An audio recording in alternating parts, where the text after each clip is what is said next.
Giving honor to God and the ministers on the pulpit and each and every one here who've come to share this special moment with the family.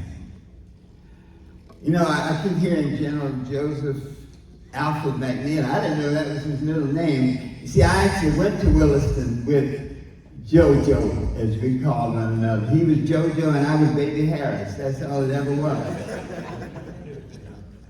How many Willistonians are here now that walk down those sacred halls? Please stand up, because that's a special group, super special. Wow, give them a hand. Thank you so much. But JoJo was a part of that fruit that Wilmington created. That type of person that we always kept a close connection. He left Williston in 1959, and I left Williston in 1960. We were actually a year apart. And one of the things that I always admired about him was he was smart. You know, he was smart. That whole bunch of guys was smart. You know, he is one of 3 Wilmingtonians in the Smithsonian.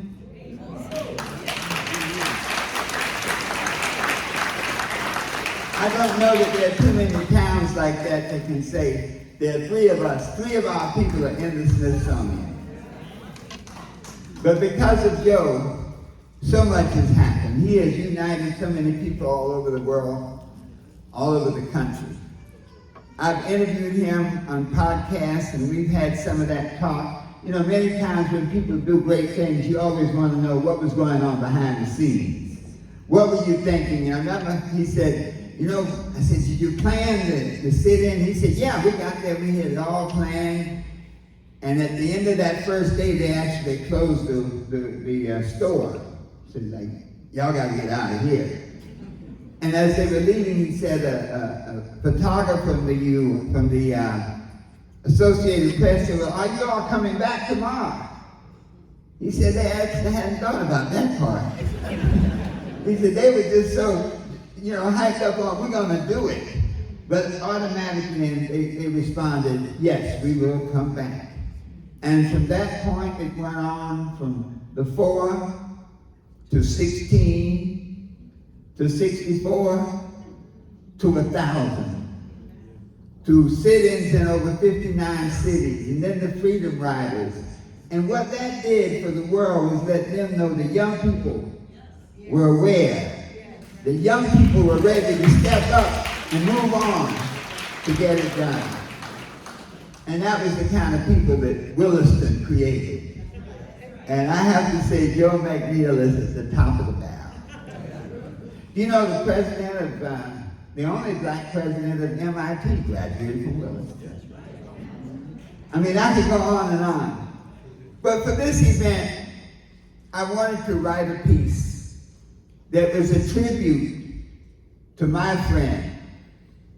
It's called A Warrior Has Fallen, and it says to Major General Joseph McNeil, Sr., but I just have to say, this is my message to my friend JoJo.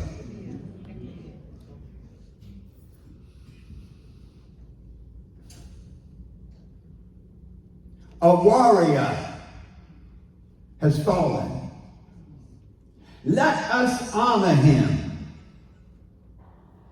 Let us be still inside and remember his triumphs and his failures. He fought the dragons of his time against overwhelming odds, proudly standing in the face of racial discrimination and social injustice with honesty as his shield, with character and determination as his mighty sword. A warrior has fallen. Let us honor him. He has waged the ultimate battle and won. Overcoming the final obstacle of this fleeting existence to receive the ultimate reward. eternal and everlasting life in the hearts and minds and spirits of all whose lives were touched by him, who received the benefits of his counsel and of his works. A warrior has fallen. Let us honor him with the gift of everlasting life in our hearts, in our minds, and in our spirits. And to the family, may God continue to bless and comfort you, saying, well done, my good and faithful servant. Well done.